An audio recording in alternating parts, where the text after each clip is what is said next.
Hello and welcome to Simplifi TV, the web series and podcast for agencies, brands, marketers, and media buyers. I'm David McBee. Our guest today is Robert Brill, CEO of Brill Media, a media buying agency that focuses on precision advertising for business growth. The company has been honored 10 times across Inc. 5000 and Financial Times 500.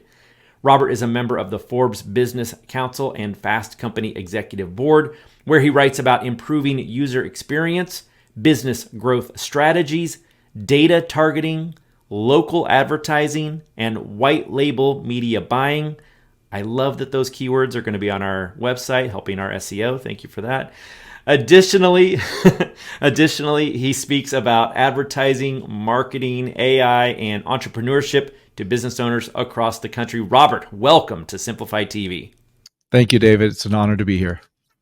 All right, let's jump right in. I have some prepared questions for you, but right before we started recording, you said something really interesting. You said, well, tell everyone what you said about your number one rule of selling programmatic. Yeah, it's the first rule of programmatic is don't call it programmatic, because everyone has a different perspective. A lot of people have different perspectives on what it is, from the highest levels to the lowest levels. And if I'm selling, which I'm in the business of selling, I don't want to confuse people with terms that I think of one way and you might think of another way. And the moment in my business that was really important is when I realized I have to stop talking about jargon. I have to stop talking about things that I think will impress people, because business owners, they want business growth. They don't care about programmatic or hyperlocal or CTV. What they care about is, what is my accountancy and how much more money am I making? So moving away from jargon was very important for us. So is that your advice to other agency owners, is to dial back on the jargon? It depends on who you sell to. A lot of what we do, we're a white label media buying firm for other agencies. So agencies across the country trust us to run advertising, everything from making sure people don't get tuberculosis, to healthcare leads, to ticket sales, to consumer packaged goods, and home services, real estate, movies, a wide variety of things. And the commonality across those agencies and the people who work at those agencies is make the language accessible to everyone. And that's what we do. So not to put you on the spot, but how would you describe programmatic without using the word programmatic then? I just call it display and connected TV. And it tells me or ads on local sites, right? Because a lot of my time I'm on Zoom calls talking to people about how we can help them grow. And there are moments when people are like, yeah, I know what programmatic is. I'm like, okay, now I can talk to you in a different way. But even then, I'm never really sure what they think about programmatic and what they think it actually is. It's a complex thing. And when you break something down to its constituent parts, it makes it a little easier for people to be on board with what you're talking about. No, I agree. There's an education piece to it that's beyond when you sell SEO or SEM or social media. People just know what those are. Right. And when it comes to programmatic, there's all sorts of intricacies that you have to dive into. So I like that advice, though. Keep it simple, remove the jargon. All right. So generally speaking, in this evolving world of programmatic, what are the strategies that your firm is using to stay ahead of the curve? Yeah. So, the structure of our team is we have a really talented chief operating officer and we have a really talented director of media. So the vast majority of our media buying, when I started the firm, by the way, it was that old saying, the architect and the janitor. I was doing everything from client services to running campaigns in the trade desk to collecting on invoices and all the things that were important to run a business. When I was a one-man shop, we grew to a 25-person team, and now we have people far smarter and far better than me at doing what they're doing, which is a bit of a hit to my ego, but that's okay. It's for the good of the business. So I checked with them. I was like, what are the most interesting things that we're doing, right? Because I like to talk about hyperlocal. I'm really passionate about hyperlocal, but that's old tech. It's like 8 years old, and everyone understands that. I think the things that we do routinely is we're always meeting with new DSP vendors and data vendors. I think everyone probably does that. We're always testing new data sets. We're looking at QR codes and running QR codes in connected TV. That's good. It's a good way to connect the across household data and devices. We're really interested in shoppable television. Like I recently heard from like Roku, like the idea that you're gonna see an ad, you're gonna click the OK button, and it adds to your shopping cart on Walmart Plus or Instacart or something like that. That's fascinating. What's interesting to me is what's going to be actually accessible to most mid-sized businesses, right? The IPGs and WPPs of the world, they're going to have things maybe 6 to 18 months before a lot of other people do. What I'm interested in is what can I go to my clients and say, look, you're spending $10,000, $100,000, $500,000 a month. Here are the interesting things that are relevant for you. And one of the challenges for us is always these really high minimum spends that clients may not feel comfortable testing because the vast majority of dollars still go to Meta and Google. So, do you have some good programmatic success stories where you were able to show the clients the ROI and really get those larger budgets out of them? 100%. So I think the most thrilling thing that we've done is we have this long-term ongoing ticket sales campaign where we're selling tickets to everything from Cardi B to Hugh Jackman and Kiss and everything in between, Cirque du Soleil's, I'm sure, in there. And the way we're approaching it is with dynamic ad creative, right? So if you've been to a page on Ticketmaster or Axis or one of those pages and you're interested in Cardi B for, like, let's say the crypto.com arena, your ads are going to follow you and they're going to be dynamically retargeted to you for Cardi B. Another person's going to get the ad for Hugh Jackman. And the reason this is valuable is, number one, these are exceptionally low budgets. You're spending low thousands of dollars a month on advertising for any one of these venues. And you have to cycle through 10 or 20 or 50 different shows that are coming and going routinely. There is, the value of programmatic is the operational efficiencies that we get. And so we use dynamic creative, and we've been showing anywhere from 10 to 40 return on ad spend. And the 10 return on ad spend is when you have local shows for not a big venue and they're B and C acts, like comedians that are good but like not nationally known.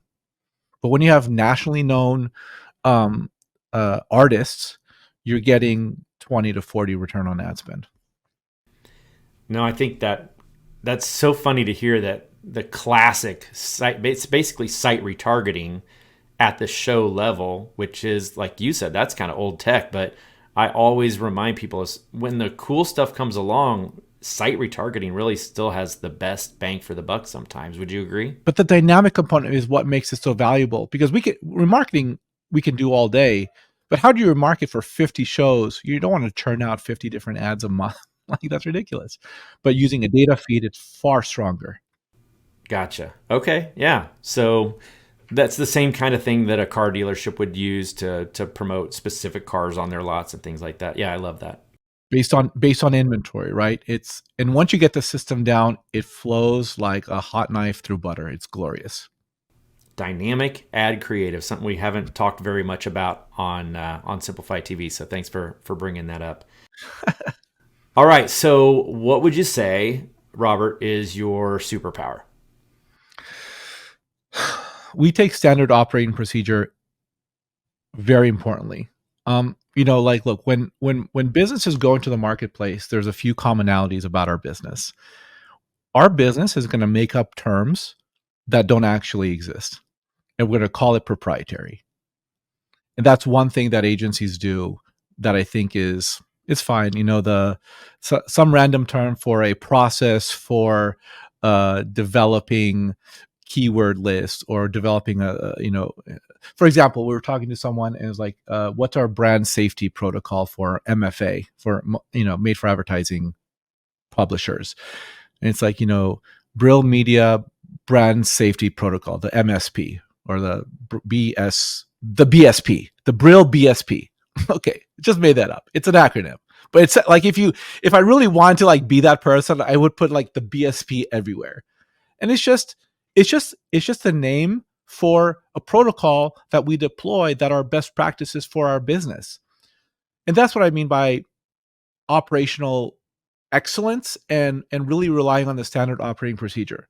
The other thing is we are so focused on we are very reflective on how we work. When we make a small mistake, when I say a small mistake, we thought we are going to deliver 60,000 impressions a day on remarketing, but we're only delivering 24,000. It's not going to make or break anything. It's not a big deal. But why didn't we know that?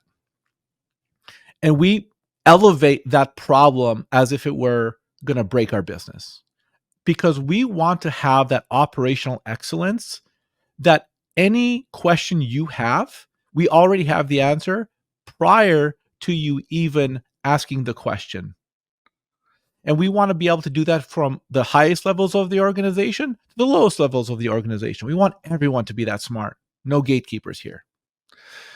Operational excellence is the other important factor that allowed our business to scale. And I think when businesses have challenges, it's when you take the easy things and you don't do it well. So you've got to grow with that it's the discipline. It's the pain of discipline or the pain of failure. So we choose the pain of discipline. Yeah, it's that real attention to detail that makes a big difference in the long run, doesn't it? 100%. All right. Well, we're almost out of time. So I'd like to ask you my favorite question, which is, do you have a podcast or a book that you feel has been instrumental in your success? There was a period of time where I was listening to Grant Cardone, and he has his book 10X, like 10X, something about 10X. I don't remember the title of it, but I remember I listened to it twice on audiobooks. And I really like that because, there's, as entrepreneurs and as executives with a lot of responsibility, we are pulled in a lot of different ways. And, our spouses might say, well, you need more balance in your life. And other people, your friends might say, just get the bag, create success for yourself. And what's the right way to do it? And I thought it was really interesting to have someone like, Grant Cardone, who's done really interesting in real estate, talk about this sort of 10X velocity movement to do things without balance so that you create massive opportunity for yourself. And I come across that because, I have a 5-year-old. He's amazing. I'm married to my wife, who love of my life, and there's this constant struggle of, okay, every minute that I'm spending after 6 p.m. is a minute that I'm away from my family. But then I think about the reasons why I'm doing what I'm doing, and I do want balance. And what I learned from that book is you don't actually get balance. You get a weighted scale. So I'm putting a ton of effort into my business so that we can grow dramatically. So that maybe in the next 5 or 6 years, I can spend a lot more time with my family. And what is the best way for viewers to learn more about you? Yeah, so reach out to us, brillmedia.co. There's a contact us form at the top, or you could email me, robert@brillmedia.co. Always happy to have a conversation and help out wherever I can. Thank you, Robert, so much for being my guest today on Simplifi TV. Thanks, David. And thank you guys for watching. Simplifi TV is sponsored by Simplifi, helping you to maximize relevance and multiply results with our industry-leading media buying and workflow solutions. For more information, visit simpli.fi. Thanks for joining us today. I'm David McBee. Be awesome, and we'll see you next time.